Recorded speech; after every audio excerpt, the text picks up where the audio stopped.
क्रीडा व युवक सेवा संचालनालय, महाराष्ट्र राज्य पुणे आणि जिल्हा क्रीडा कार्यालय अहिल्यानगर आणि तालुका क्रीडा संकुल यांच्या संयुक्त विद्यमानं क्रीडा संकुल कोपरगाव येथे 11 व 12 सप्टेंबर रोजी तालुकास्तरीय व्हॉलीबॉल या क्रीडा स्पर्धा संपन्न झाल्यात। स्पर्धेत आत्मा मालिक संकुलाच्या मुलांनी व मुलींनी अनुक्रमे अंतिम फेरीत प्रवेश करत प्रत्येकी प्रथम क्रमांक पटकावला।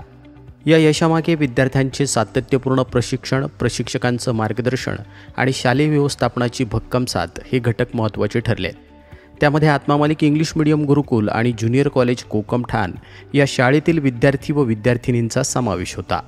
त्यामध्ये अंडर 17 मध्ये मुलांचा संघ प्रथम, अंडर 17 मध्ये मुलींचा संघ प्रथम, अंडर 19 मध्ये मुलींचा संघ प्रथम आणि अंडर 14 मध्ये मुलांचा संघ प्रथम आलाय। सदर संघांची नेवासा येथे होणाऱ्या जिल्हास्तरीय स्पर्धेसाठी निवड झाली आहे।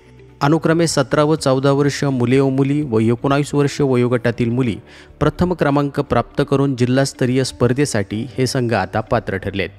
विजयी खेळाडूंच्या संघास व्हॉलीबॉल प्रशिक्षक श्रीमान अजिंक्य मुडके, सागर मुडके, स्वप्नील चणशेट्टी आणि पूजा जाधव मॅडम यांचं मार्गदर्शन लाभलं आहे। या सर्व विद्यार्थ्यांना सद्गुरू आत्मा मालिक माऊलींच्या कृपा आशीर्वादासह संस्थेचे अध्यक्ष माननीय श्रीमान नंदकुमारजी सूर्यवंशी साहेब यांनी खेळाडूंचं अभिनंदन करत त्यांच्या पुढील वाटचालीस हार्दिक शुभेच्छा दिल्यात। यावेळी खेळाबरोबरच शिक्षण आणि सुसंस्कार यांचा समतोल राखण्याचा संदेश त्यांनी दिला। ट्रस्ट मंडळाचे सर्व सन्माननीय विश्वस्त, शैक्षणिक व क्रीडा व्यवस्थापक सुधाकरजी मलिक सर, माननीय प्राचार्य श्रीमान माणिकरावजी जाधव सर, आदरणीय पटेल माई मॅडम, सर्व प्राचार्य व सर्व व्यवस्थापक, सर्व क्रीडा प्रशिक्षक यांनी संघाचं कौतुक करत खेळाडूंना पुढील वाटचालीस हार्दिक शुभेच्छा दिल्या आहेत। आत्मा मालिक न्यूजसाठी संपादक सागर आहिरे, कोकमठाण।